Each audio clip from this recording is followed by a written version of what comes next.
Where's your mind go in the morning when you're watching the sunrise come up? Is it thinking about the future, the past, or the present? Over the years, my thinking has changed. This morning, I found myself just simply trying to shake off yesterday and get a new start on the morning. Absolutely beautiful.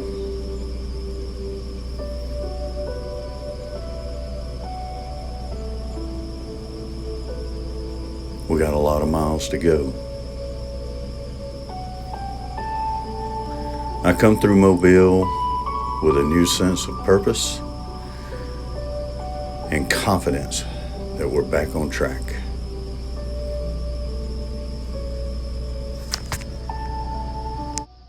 Then we came to the Mobile Bridge.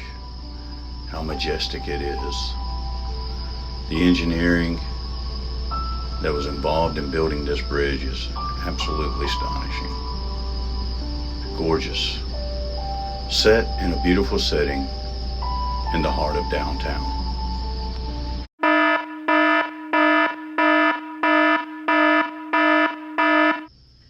But then, of course, you forgot simply who you were riding with. It is a John Brown story, baby. The Mobile Bridge that handles thousands of vehicular traffic per day, unbelievable amounts of international ports and local boat traffic, is now on fire, according to the United States Coast Guard.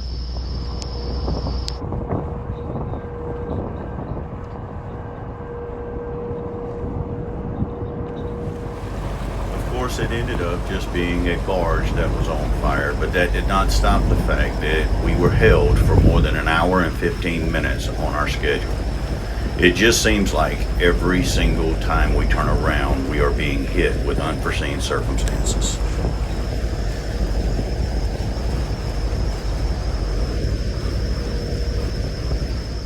But we finally got north and started passing the commercial barge traffic. It is awesome to watch how these things operate.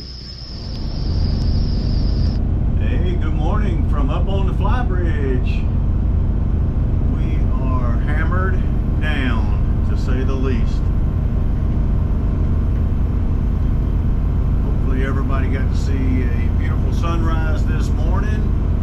And then, of course, you know, as always, it is us against the world. I say us, it's me and you. We're in a relationship.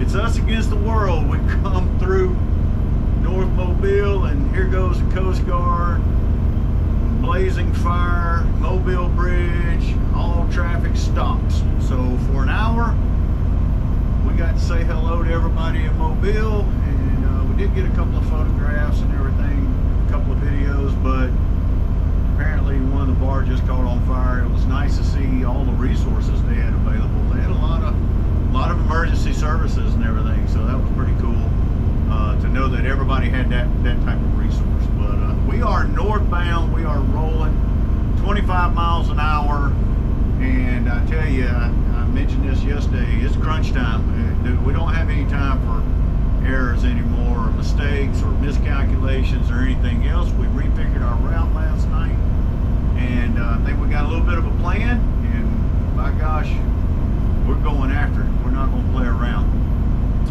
So I did talk a little bit yesterday morning, though, about what is changing. As you can tell, I'm up in the river now. I'll try to get some video later on today, but you know, this is, we're still in brackish water, I guess. We're 20 miles north of Mobile. We're still in a little bit of brackish water. We're still, you know, dealing with a little bit of about a foot to 2 feet of a tide. But right now, you can't tell that we have a tide problem or a tide issue to monitor, because apparently from all the rain showers over the last couple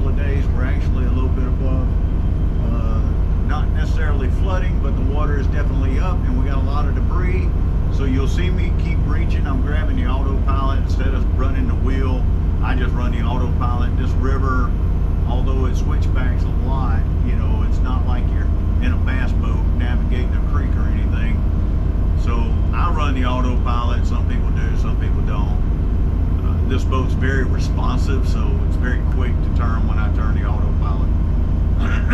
But I do want to continue talking about what is changing as we continue up the river and up the waterway. Obviously freshwater, we talked about locks, we talked about different types of locks, we talked about no more open water, the different types of water we're in now, this being the well, we're still in the Mobile River right now. Don't believe it becomes the Tom Bigby quite yet. So we are dealing with different types of water, and we got locks that we're dealing with. We actually will go through our first lock today, and Coffeyville lock, and I'll video that on a time lapse or something, just let you see that. And then we're going to keep driving north. We're going to keep going north. I think we're staying at you and I think we're staying at Bobby's Fish Camp tonight, and that will make up some ground that we lost yesterday, and hopefully we can make up the rest of that ground the next day and get back on track. We're going a little bit further than what we were. As you can tell from the video this morning, we broke. I mean, we broke. If I could see that there was a object in the water, I cranked the motors and we left. We got out early this morning. I was very happy with our time this morning. But what else is going to change? Our resources are very low. We're now in the river system, and there's not a gas station on every corner. There's no docks. There's no, land access, so to speak of. So our resources just went to nothing. So we get to Bobby's and get some fuel. We've really only got about 2, maybe 3 more fuel stops, depending on how hard I run. 2 or 3 fuel stops, and we won't even see another person. So if I start talking gibberish, it's only because I went without human contact for a few days, so you'll have to excuse me.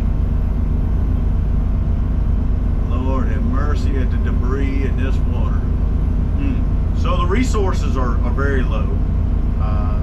But we can't, again, we just can't hammer down. We got to start watching.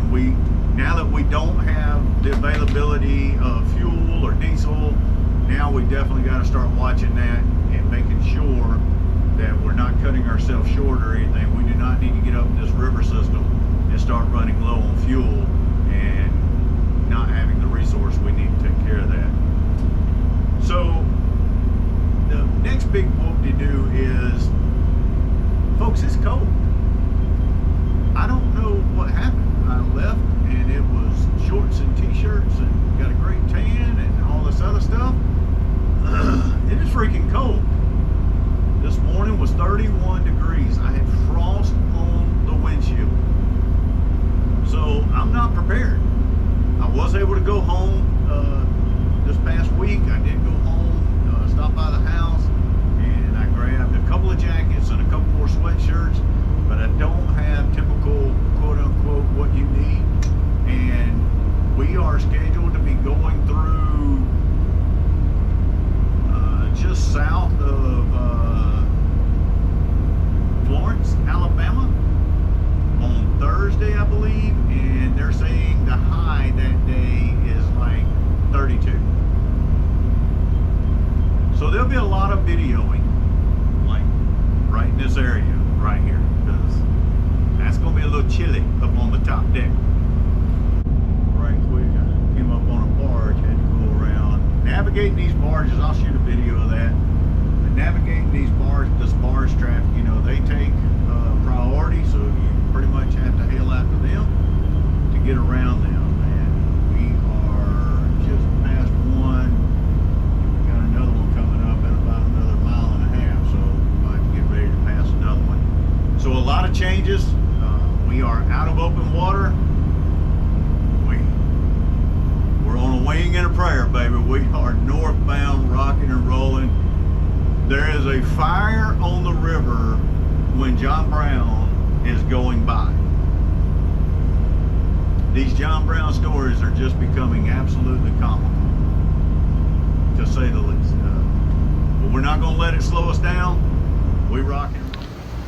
And with flooded waters filled with timber, we pushed north, more than an hour and a half behind schedule due to the bridge fire. We got to the lock with about an hour and a half to spare, but unfortunately, again, you're riding with John Brown. There was a barge going into the lock. That resulted in more than an hour and a half delay, and we ended up in pitch black darkness, barely making it in to Bobby's Fish Camp. I've had a lot of issues with boating over the years, but nothing of this level, and nothing could have prepared me for that night. Going into 4-mile-an-hour current waters, flooded with timber, not a single light, and having to dock the boat onto a dock port side so that my bow was facing upriver for all the timber coming down the river could hopefully go around my boat, and get to the dock and get a rope on a cleat by myself in the current. Luckily, utilizing the dock controller was about the only way that this could have been achieved. Short of this, I would have simply anchored out somewhere off the base of Bobby's and waited till morning. Here's a short video, even though it's at night, going up the lock and out the back. You'll get a little bit of an idea of just how dark it is out here. You have no resources. There are no subdivisions. There is no Publix with a dock on the side. You are completely by yourself here. Self-reliance is everything. A husband and wife team doing the loop or being on a boat, my hat's off. You two are making an incredible couple. Pam and I enjoy this stretch when we're by ourselves because we have each other. I really did miss her this night. You guys have a great night, and let's get some sleep. And once again in the morning, let's watch a sunrise and try to shake another leg of this journey off. Hopefully the timber will calm down a little bit.